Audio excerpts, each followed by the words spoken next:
Hello,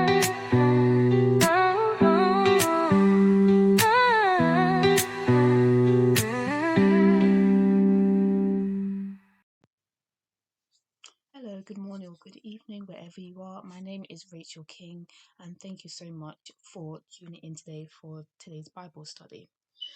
So, today we're going to be looking at divine guidance and provision.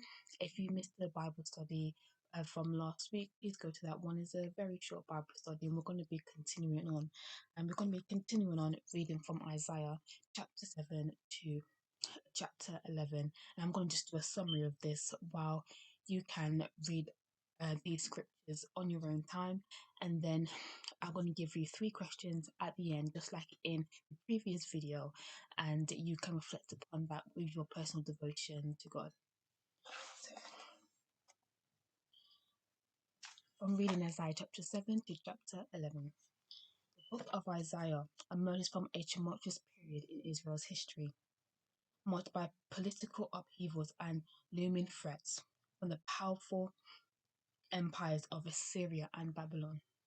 The nation, amidst unstable governments and self-serving kings, finds itself divided. 12 tribes are no longer united,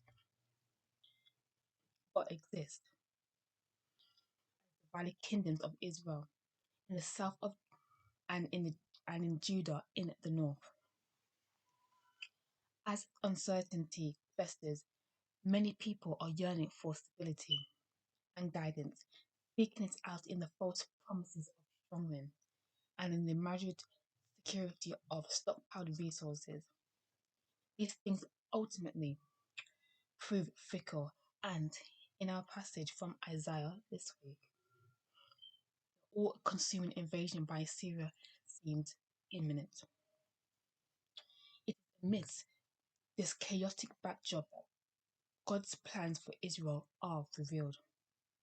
Isaiah chapter 9 radiates the beacon of hope and foretells the coming of a wonderful counselor and Prince of Peace to those in dire need.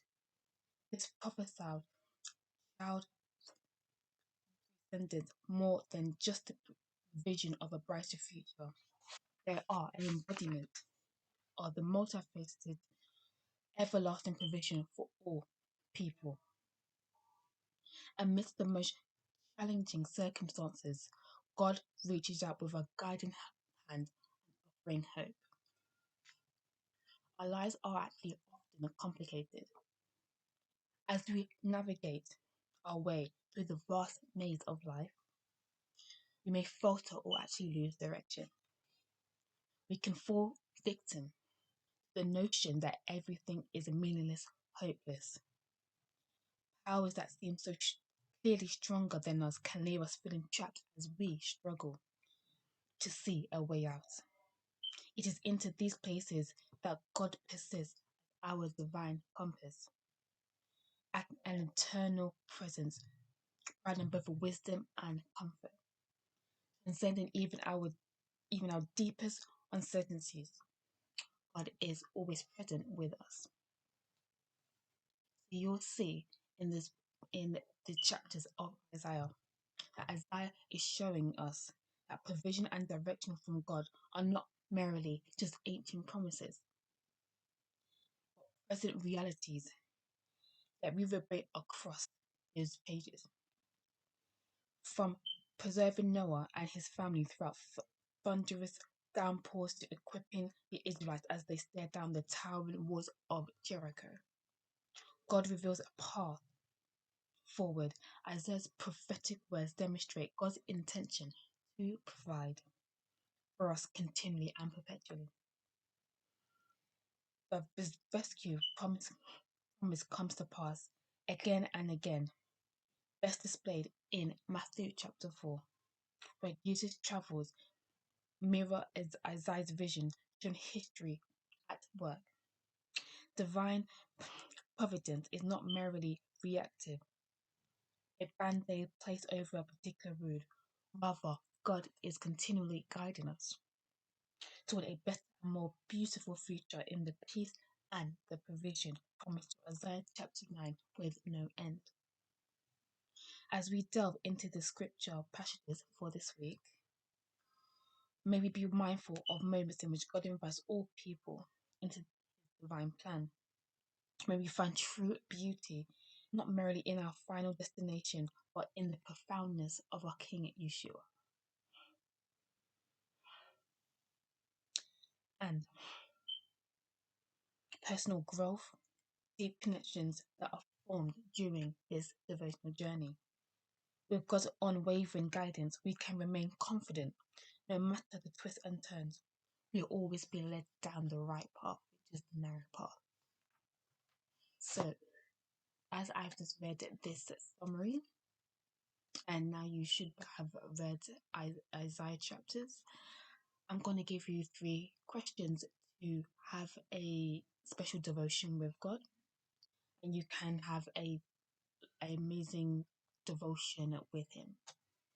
And I'm going to be using this myself as well. So, question number 1.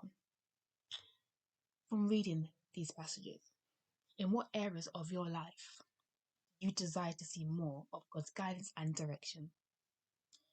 Again, in what areas of your life do you desire to see God's guidance and direction? Reflection question number 2. Reflect on the leaders and individuals facing turmoil in each of these week's passages. What are the qualities that drew them closer to God or pushed them away?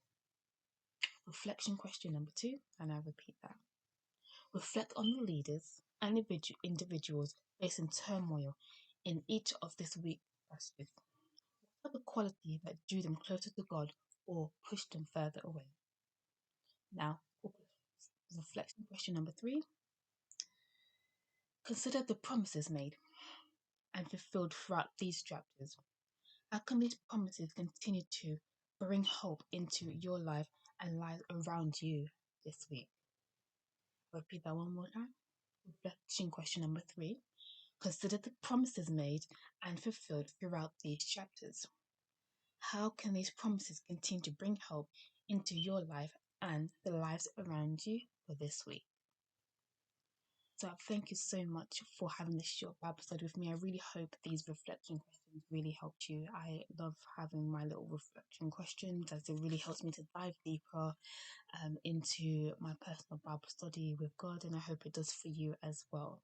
So please stay tuned, and we're going to be doing the next video is going to be called New Beginnings, and if you can go ahead, if you would like to read Romans chapter 5 to Romans chapter 6, I will see you there. God bless you.